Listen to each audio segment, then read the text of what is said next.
एक दिन जब सभी शिष्य बुद्ध के प्रवचन सुनने के लिए एक साथ बैठे हुए थे, कुछ देर बाद बुद्ध अपने साथ एक रस्सी लेकर आए। तथागत के हाथ में रस्सी देखकर सभी शिष्य चकित रह गए। बुद्ध अपने आसन पर बैठे और उन्होंने रस्सी में एक के बाद दो गांठ लगा दी। इसके बाद उन्होंने शिष्य से पूछा कि क्या ये वही रस्सी है जो गांठ लगाने से पहले थी।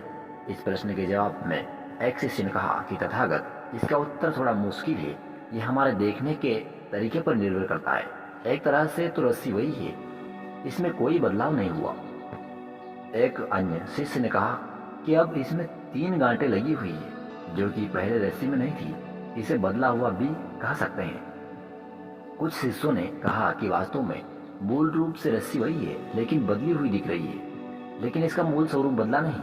शिष्यों की बात सुनकर बुद्ध ने कहा कि आप सभी सही बोल रहे हैं, अब मैं इन गांठों को खोल देता हूँ।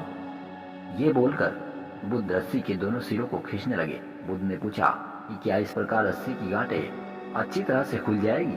सभी शिष्यों ने कहा नहीं, ऐसा करने से तो गांठें और ज्यादा कस जाएगी, इन्हें खोलना मुश्किल हो जाएगा।